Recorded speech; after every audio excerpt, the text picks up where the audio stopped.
¿Cómo están, compañeros? Bueno, en este video vamos a hablar acerca de los clasificadores y directrices presupuestarias. Mi nombre es Jimena Chura Martínez, parte del Grupo de Innovación Contable Digital. El artículo 15 de la norma básica del sistema de presupuestos establece que el Ministerio de Economía y Finanzas Públicas, anterior al Ministerio de Hacienda, va a emitir para cada gestión fiscal las directrices de formulación presupuestaria, disponiendo los lineamientos fundamentales de política presupuestaria y las técnicas de formulación de presupuestos.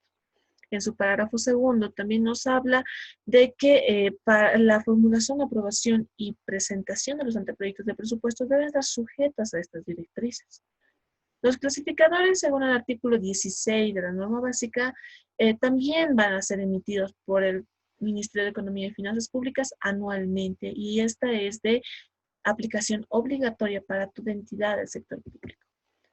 ¿Pero qué son? Las directrices tienen por objeto establecer los lineamientos generales y específicos para la formulación y gestión del presupuesto, esto en concordancia con cada plan de mediano y largo plazo. Los clasificadores son y están con el propósito de la homogeneización y sistematización de la información presupuestaria en todo el sector público, esto en coherencia con los objetivos de la política económica planteados para cada gestión. En conclusión, las directrices básicamente hablan de una articulación de todos los planes del Estado para que éstas lleguen a cumplirse en sus metas de largo plazo, que luego van a ser cumplidas al mediano y que son operativizadas con planes del corto plazo, como lo son el POA y el presupuesto. Los clasificadores son básicamente como un plan de cuentas, pero para un presupuesto. Y estas tienen el objetivo de que todas las entidades tengan la misma esencia en la formulación del presupuesto. Vamos a ver un poquito más acerca de las directrices de formulación presupuestaria. Bueno, aquí voy a recalcar el artículo 4 de estas directrices, que establece las responsabilidades de las entidades públicas, entre ellas elaborar el plan operativo anual y el presupuesto institucional, para que de esta manera se vayan cumpliendo los planes, las acciones de mediano plazo en el marco de la agenda patriótica y demás planes que son de largo plazo también. Inciso B, estimar la recaudación efectiva y programar los gastos.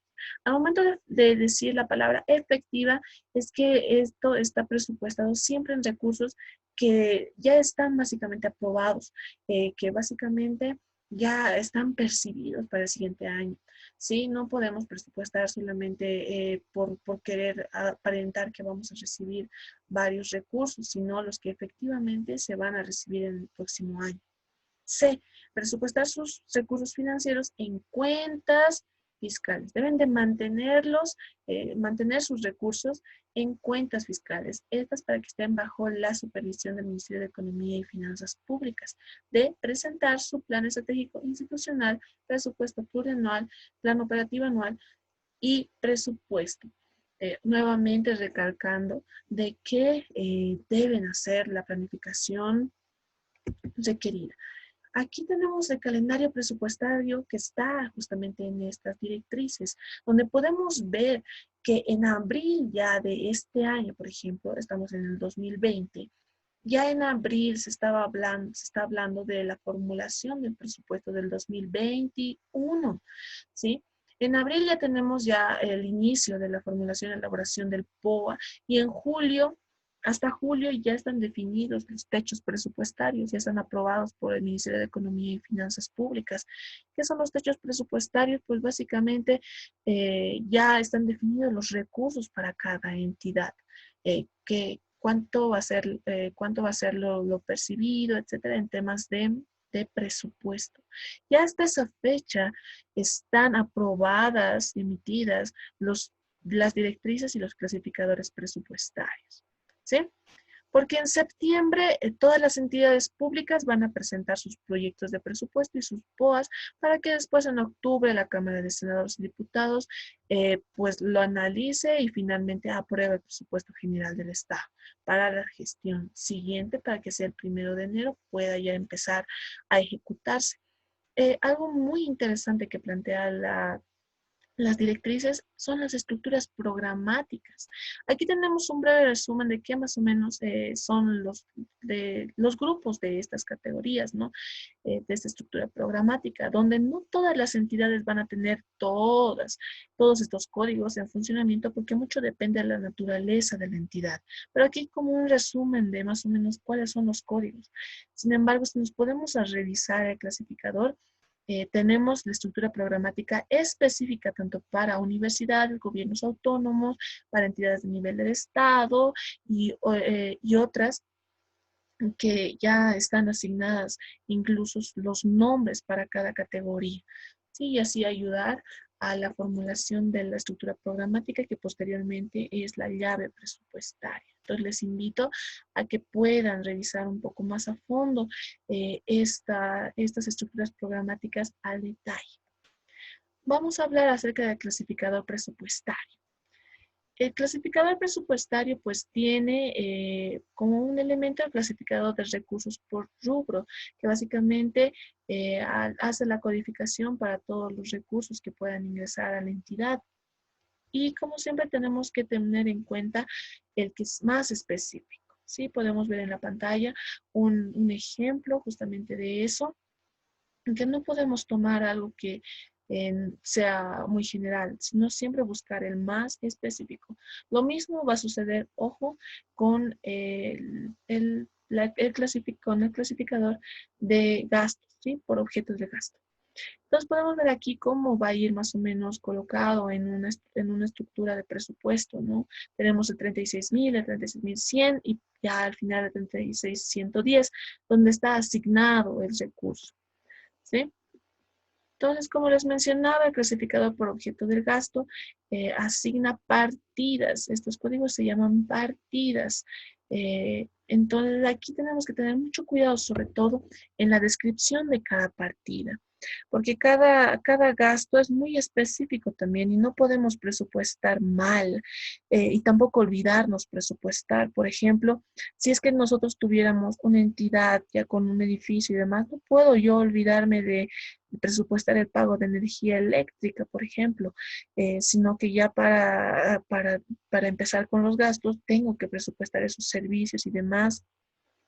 Y tampoco puedo jugar con cualquier partida, porque hay partidas que no engloban tal vez el gasto que nosotros queremos realizar. Entonces, por eso que tenemos que tener mucho cuidado al momento de asignar una partida. ¿Sí? Igual buscar siempre el más específico al momento de su elaboración, como lo hemos visto en el de recursos. También tenemos otro clasificador que es el de fuentes de financiamiento, que es otro elemento del presupuesto. Y es el código que indica la naturaleza del recurso, el tipo de recurso que va a ser recibido. Y de aquí tenemos una imagen donde tenemos el clasificador en versión sintética. Y ojo que también tiene su versión descriptiva, así es que ahí pueden ver qué tipo de recursos son para cada uno de ellos. Pero sirven también, están en bloques de 3, ¿sí? Donde los primeros de cada grupito de 3 son los recursos puros, ¿sí? Los que son recibidos directamente. Tenemos TGN, otros ingresos, recursos específicos, externos, donaciones, créditos, ¿sí? Pero también los otros dos elementos de los grupitos de 3 son la transferencia y el préstamo de esos recursos que están al principio de cada bloque, ¿sí? Estaríamos hablando de transferencias de GN, otros ingresos, transferencias de crédito externo. Pero también hay los préstamos. Esos mismos recursos se pueden prestar. Si ahí estamos hablando de la intervención de 3 entidades más o menos. El que ha recibido el recurso y el que lo ha recibido, posteriormente lo va a entregar a alguien más. Entonces estamos hablando ahí de un préstamo o de una transferencia, de cualquiera de los dos casos, ¿sí? Pero es imposible de que yo como entidad, si es que voy a recibir de un ministerio la transferencia de un crédito externo que el ministerio ha recibido, yo no puedo presupuestarlo como que a mí me hubiesen dado el crédito o la donación que le han dado ya al ministerio, sino que yo lo voy a registrar como una transferencia o como una donación de ese recurso, ¿sí? Que es muy diferente. Luego, hay que tener en cuenta, eso que lo vamos a repasar un poco más cuando estemos ya en la parte práctica, pero quiero que tomen en cuenta esta imagen de que siempre verlo en bloques de 3, ¿sí? Tenemos otro clasificador que es el de organismos financiadores. ¿Quién nos ha otorgado el financiamiento o de quién viene el recurso? Sí, podemos ver aquí que hay 3 tipos de financiadores: internos, aquí del país, externos, pero también hay de recursos específicos que son los que genera la entidad misma, la empresa, la entidad misma. ¿Sí? Ahí podemos ver que hay una variedad de entidades, sobre todo en los externos, que pueden ser organismos multilaterales, bilaterales o gobiernos extranjeros. Obviamente el clasificador anterior está abierto porque también tiene códigos para otros financiadores, pero que siempre se va actualizando, ¿sí? Ahora tenemos el clasificador institucional, que lo vamos a manejar para llenar la columna de entidad de transferencia. Esta entidad de transferencia muestra la entidad que realizó la transferencia del recurso, ¿sí? El clasificador institucional, en el clasificador están todas las entidades que están habilitadas en el sector público, ¿sí? Una entidad de transferencia siempre va a ser la entidad de transferencia siempre va a ser una entidad pública, debido a que el concepto de transferencia radica en que se efectúe entre pares o similares, ¿sí? Hablamos de transferencia cuando se habla de, de alguna actividad entre dos entidades del Estado, ¿sí? Eso es una transferencia, por eso es que siempre se va a utilizar el clasificador institucional. Tenemos otros clasificadores además, como lo son el clasificador de gastos por finalidad y función, que aquí están ya más específicos cuáles son las finalidades y funciones para cada entidad. Y ojo, aquí es mucho criterio de cómo se está armando la estructura de la planificación para poder tomarlos en cuenta como metas, ¿sí? Y aquí igual ya estamos viendo eso, y cada entidad tiene ya asignadas una finalidad y función al momento de su creación o al momento tal vez de expandir sus actividades. También tenemos otro clasificador que es el de sectores económicos. Aquí podemos ver la variedad de sectores económicos que están en el país y que igual van a ser pues dependiendo a la naturaleza de la entidad. Y tenemos también otro clasificador que es el geográfico. Este clasificador geográfico pues nos va a limitar básicamente dónde se encuentra la entidad, básicamente a qué nivel está, a qué nivel geográfico está trabajando la entidad. ¿Sí? Podemos ver también la parte descriptiva de qué es lo que constituye este. Entonces ya con eso estaríamos viendo todo lo que tienen los clasificadores y las directrices presupuestarias, ¿sí? Aclarar, obviamente, de que estos clasificadores y directrices presupuestarias, al ser aprobadas anualmente, siempre van a contar con variaciones. Entonces es imprudente, y lo voy a volver a repetir, trabajar con clasificadores que no sean del año en el que se está presupuestando. Es por eso que la materia como tal es bastante flexible al momento de los criterios para el presupuesto. Sin embargo, tenemos que tomar en cuenta mucho la naturaleza de la entidad, todos los documentos respaldatorios y demás, porque sobre eso se hace la formulación presupuestaria. Ya hemos visto uno de esos instrumentos que sirven para eso, que es fundamental. ¿Sí? Entonces nos vemos en un próximo video y ya con más explicación acerca del tema.